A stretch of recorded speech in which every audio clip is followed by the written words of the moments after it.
Hey there YouTube, this is CFL Fanatic here giving you my picks for Week 16 in the 2011 CFL season.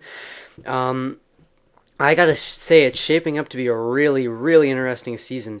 Usually there's a race for who's gonna get like the last playoff spot or whatever. This year it's pretty clear who's gonna win. Argos already have been eliminated, and the Riders, let's face it, they may not be mathematically eliminated, but they might as well be.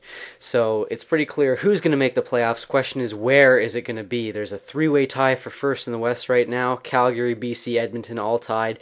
Winnipeg and Montreal fighting for first place in the CFL East. Only thing right now that looks fairly certain is that Hamilton will likely finish third place in the CFL East, but everything else is kind of up for grabs.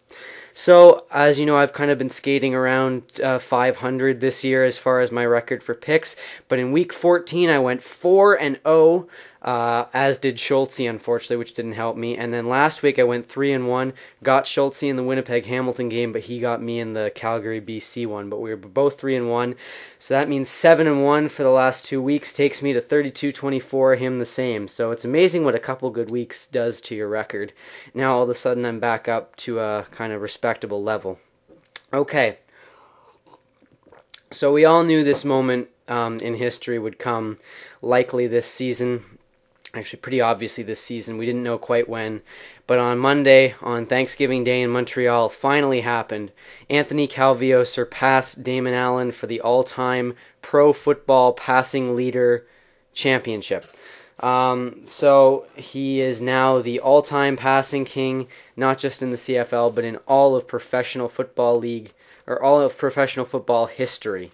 So right now he has 72,429 yards. Now there's speculation as to when he's going to be caught for this record, but the player currently closest to him, the only active player who could realistically surpass him right now in the CFL is Henry Burris, who has 41,376 yards. He's the closest active player at the moment, I think, aside from Peyton Manning in the NFL. So Calvillo will likely hold this record for longer than Allen did. Allen only had it for a couple years. Calvillo will likely hold it for longer, but yeah, just congratulations to Anthony Calvillo on an incredible effort there. All right, so the 2013 Grey Cup has officially been announced, and it will be in Saskatchewan. Hasn't been there since 2003 when the Edmonton Eskimos beat the Alouettes. So first Grey Cup in Saskatchewan in 10 years. They got to be looking forward to it. I know I am. The Saskatchewan fans are the most dedicated and the most loyal in the CFL, so I'm really happy that the Grey Cup is back in Saskatchewan soon.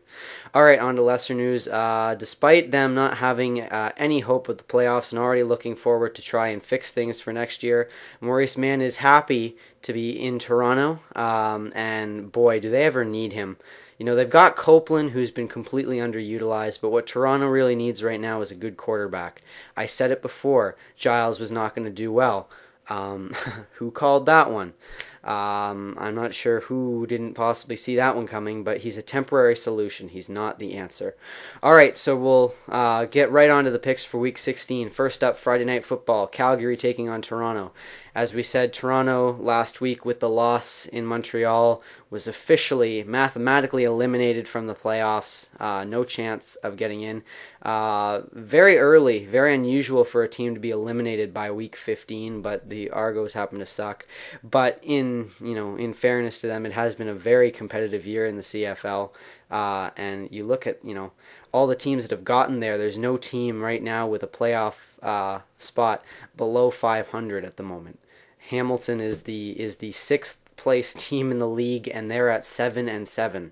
So very competitive year. Anyways, so Calgary, apparently a lot of the players right now have the flu and are a little bit sick at the moment. So all the best to them. Hopefully they're getting better and getting back in shape for playoffs.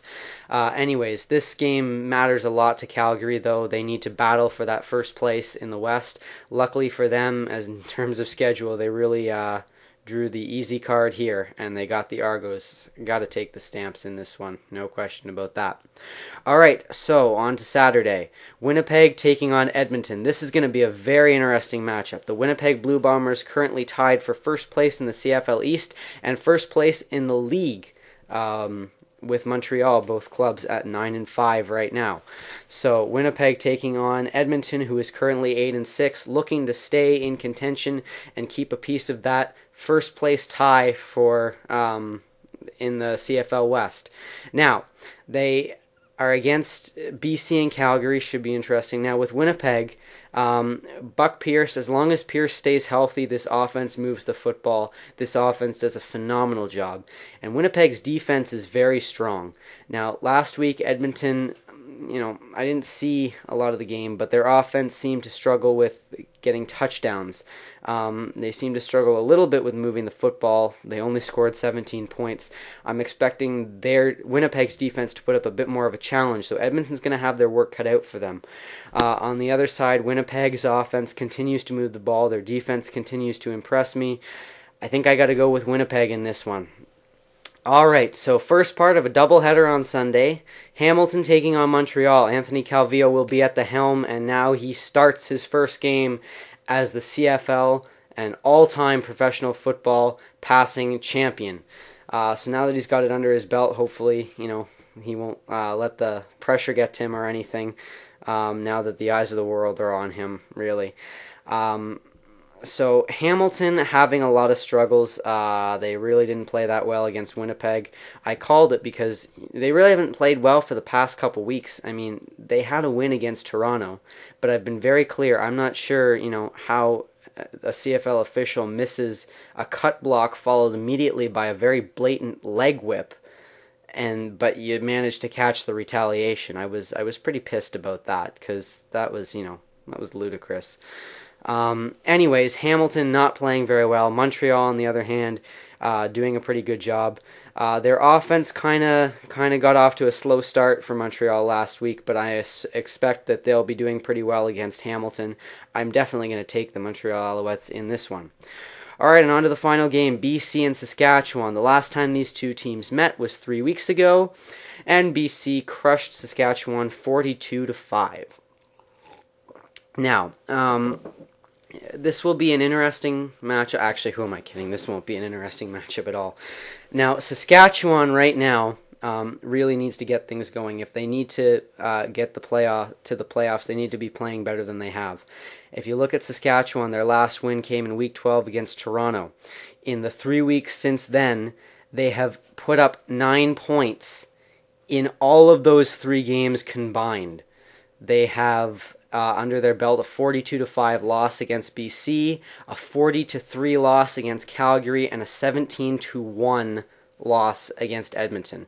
So Saskatchewan may not be mathematically eliminated, but let's face it, their only hope is a crossover, and they need to hope that Hamilton loses all their remaining games. Hamilton will win at least 1, possibly 2, but Saskatchewan is not going to have this game against the red-hot BC Lions. I'm going with BC to keep their win streak going, and to remain in contention for first place in the West. So those are my picks in case you missed them. Should be interesting. If you can, watch the game tonight, not because it'll be interesting. This will probably be the most lopsided game of the week, with the exception maybe of BC Saskatchewan.